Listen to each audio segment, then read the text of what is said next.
The fact that LA Story by Reacher is the poorest episode of Season 3 only serves to emphasize how amazing this series has been. Persuader, a book that is highly regarded by book lovers, is adapted in Reacher Season 3. It looks like Reacher will be around for a long time because the third season has a nearly flawless rating on Rotten Tomatoes and has been a tremendous success on Amazon as a streaming service. The Lee Child Jack Reacher book series has many other excellent books to choose from, such as Tripwire and 61 Hours. If one could criticize the new season, it would be that it is a little too bloated. Reacher's most recent episode, LA Story, simply serves to highlight the fact that 6 episodes, rather than 8, would be the optimal number for translating Persuader.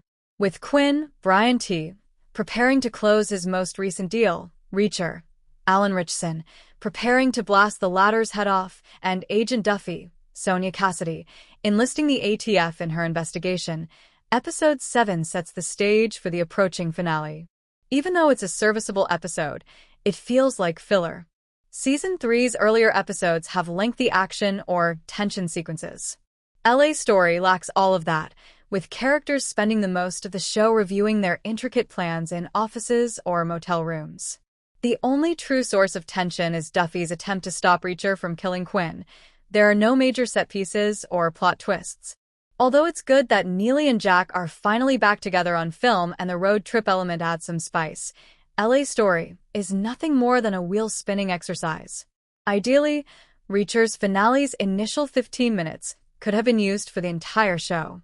LA Story overextended the source material in order to meet the 8-episode milestone. By no means is it an uninteresting offering, though, and it's good to have an episode that gives the plot a break before the big reveal.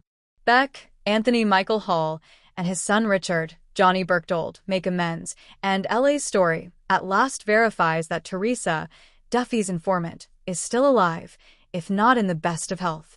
The story naturally shifted into a lower gear after Reacher's cover was blown in Episode 6.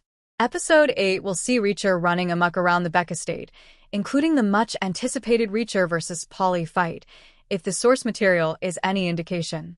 However, because all the characters are set up for the last episode, LA Story ends up feeling more like a lengthy teaser trailer for the following episode. There is a lot of chatting instead of any story resolution, and a large action sequence would have looked forced. The only plot point that receives any real resolution is the fact that Reacher and Duffy at last followed through on their attraction to one another. By the end of Reacher's LA Story, Beck's extravagant birthday party has just started, and a major shootout is about to happen. After all of the build-up is finished, Episode 8 should start with non-stop action. In that regard, LA Story does a good job of creating suspense, but it also has the potential to add additional thrill to the action. Even though the most recent episode of Reacher isn't as good as its predecessors, it's still entertaining to watch. Getting all the exposition out of the way so the finale can take off makes this episode a quiet before the storm. This strategy has the advantage of allowing the characters to socialize without requiring a brawl to liven things up. Additionally, LA Story is a more introspective film that emphasizes the future implications and what each of the key characters stands to lose.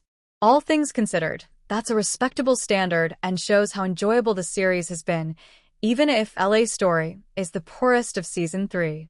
With any luck, the long tease will be worthwhile in the Reacher Season 3 finale, and the title character will exact some brutal retribution on Quinn. There is undoubtedly more fighting and shooting to come before the end of this season.